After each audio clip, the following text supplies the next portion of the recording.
ఓం నమో భగవతే రమణాయ నమః. ఎవరైతే ఉపదేశ సారాన్ని వింటూ ఉంటారో, పాడుతూ ఉంటారో వారి యొక్క ఆరా పెరుగుతుందని ఆధ్యాత్మిక శాస్త్రవేత్తలు చెబుతున్నారు. పాడిన వారు విన్నవాళ్ళం కూడా అది అనుభూతి చెందుతున్నాం. అందుకే మాస్టర్స్ అందరికీ ఓంకార్ మాస్టర్ ఈ గురు పౌర్ణమి సందర్భంగా ఉపదేశ సారాన్ని పఠించి మీకు అందించారు మాస్టర్స్. ఆ మాస్టర్ కృతజ్ఞతలు చెప్పుకుంటూ అందరూ దీన్ని విందాం, అద్భుతాలు సృష్టిద్దాం. నమస్తే. ఓం శ్రీ గురుభ్యో నమః. ఓం నమో భగవతే శ్రీ రమణాయ నమః. ఉపదేశ సారం. కర్తురాజ్ఞయా ప్రాప్యతే ఫలం కర్మ కిం పరం కర్మ తజ్జడం కృతిమవోదదో పతన కారణం ఫలమశాశ్వతం గతి నిరోధకం.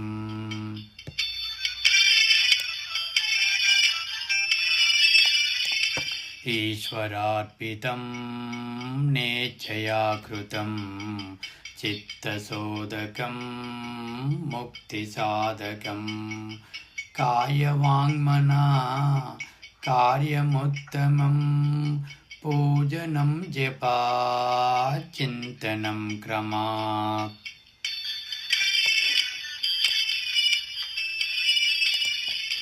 జగత ఈషదీ యుక్తసేవనం అష్టమూర్తిభ్రో దేవపూజనం ఉత్తమస్తవా ఉచ్యమందతః చిత్తజం జపా ధ్యానముత్తమం.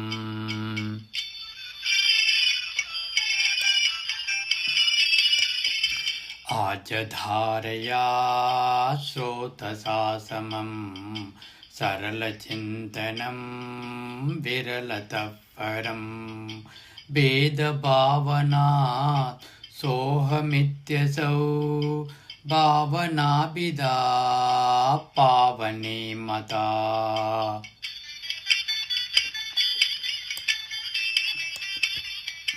భావశూన్యసాద్ భావసుచితిః భావనాబలాద్ భక్తిరుత్తమా వృత్సలేమనా స్వస్థతా క్రియా భక్తియోగబోధాచ నిశ్చితం.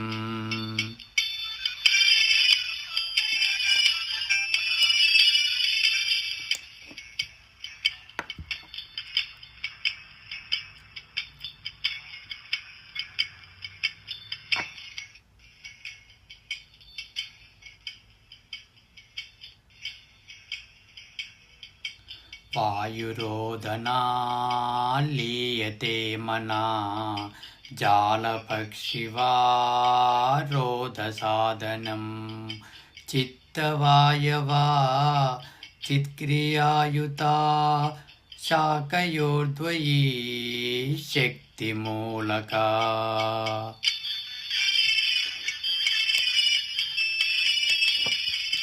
లయ వినాశనే ఉభయరోదనే లయగతం పునర్భవతి నోమృతం ప్రాణబంధనా లీనమానసం ఏకచింతనా నాశమేత్యదా.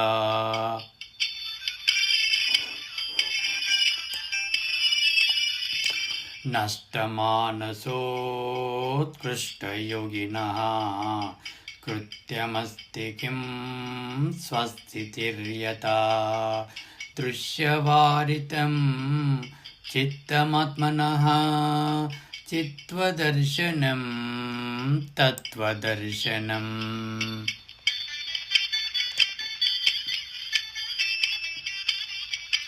మానసంతు కిం మార్గణే కృతే నైవ మానసం మార్గార్జవాత్ వృత్తయస్త్వహం వృత్తిమాశ్రితా వృత్తయో మనో విద్యహం మనా.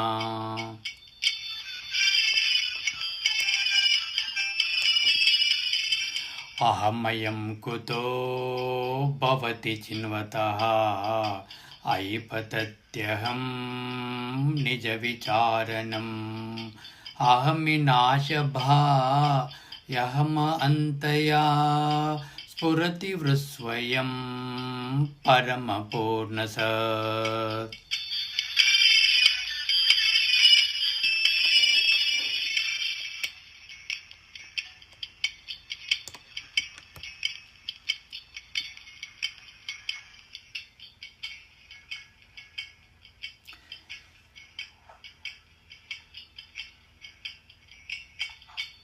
इदमहं पदाभिक्यमन्वहम् अहमिलीनकेऽप्यलयसत्तया विक्रयेन्द्रिया प्राणदीतमा नाहमेकस तज्जडं यस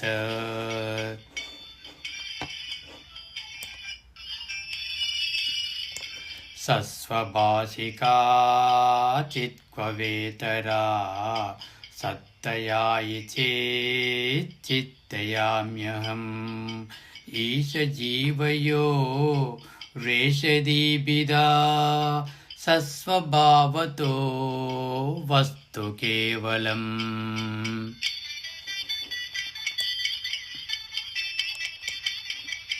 वेश आनतात् स्वात्मदर्शनम् एष दर्शनं स्वात्मरूपतः आत्मसंस्थितिः स्वात्मदर्शनम् आत्मनिर्द्वयात् आत्मनिष्ठता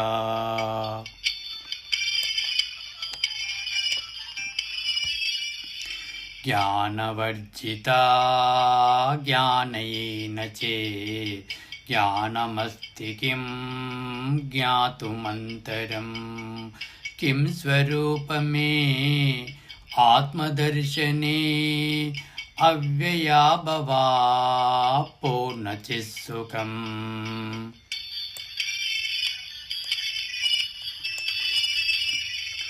बन्धमुक्त्यतीतं